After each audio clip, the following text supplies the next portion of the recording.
Nós vamos conversar agora com a Monalisa Silva, ela está aqui também no CONUPS, fez a apresentação da sua palestra, Monalisa, falando sobre EQM no Brasil, características e impactos. O que a gente presenciou assim, mais nos dados do nosso estudo, quanto aos impactos, foi assim, os impactos que a experiência traz na mudança de crenças da pessoa, na questão da mudança com os outros, né?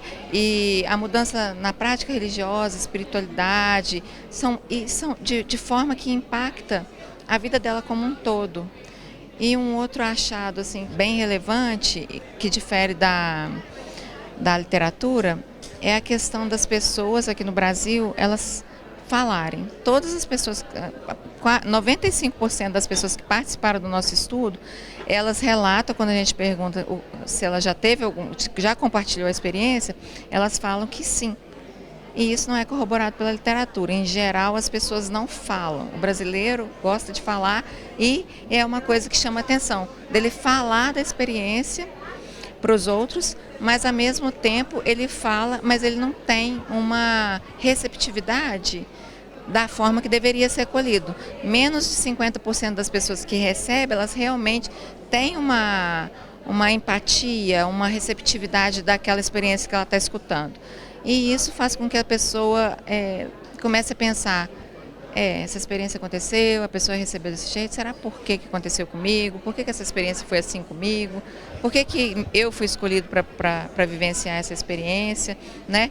Então eu acho que a gente precisa pensar na escuta genuína, no acolhimento dessas experiências que impactam de forma bastante profunda na vida das pessoas, e pode ser de forma positiva e pode ser de forma negativa, desenvolvendo vários tipos de transtorno, entre depressão grave, raiva, senso de realidade alterada. Então a gente precisa ter um pouco mais de atenção com essas pessoas.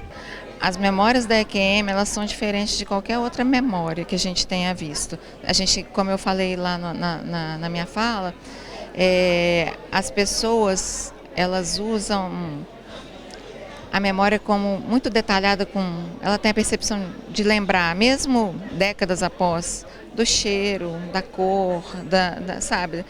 Elas conseguem dar detalhes que a gente realmente não consegue dar em memórias cotidianas.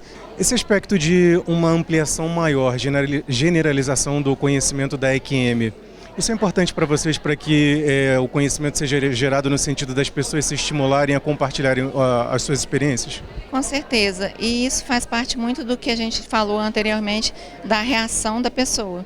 Porque o que a gente percebe é que, por exemplo, ela está no coma e ela vivenciou uma experiência dessa. Quando ela acorda, acordou, ela começa a se ver nesse mundo e começa a ter lembranças da experiência, a primeira coisa que ela quer é falar. Então, se eu não tenho uma reação muito agradável, como muitas vezes acontece, tá doida. A gente tem relatos de pessoa da área de saúde, que vivenciou a experiência e quando voltou para casa, família levou para psiquiatra, psicólogo, para todos os especialistas que podia, para identificar algum tipo de transtorno numa pessoa que não tinha transtorno, né? Então, eu acho assim que a gente precisa partir do ponto de que a gente precisa abrir o campo. A ciência precisa se abrir para escutar as pessoas, os profissionais de saúde precisam escutar as pessoas para que essas pessoas comecem realmente a dar esse retorno para a gente, porque a gente acredita que essa é uma experiência que não é tão incomum, pelo contrário, é uma coisa bem cotidiana, porque geralmente eu estou num congresso, eu estou num simpósio, eu estou numa palestra, aí eu começo a falar, já teve gente levantar, eu tive, aconteceu comigo, e ela mesma começa, se identifica e quer falar o relato, porque vê que a gente traz de uma forma neutra, sem julgamento, empática, e aí a pessoa sente necessidade de falar, então eu acho que é bem por aí.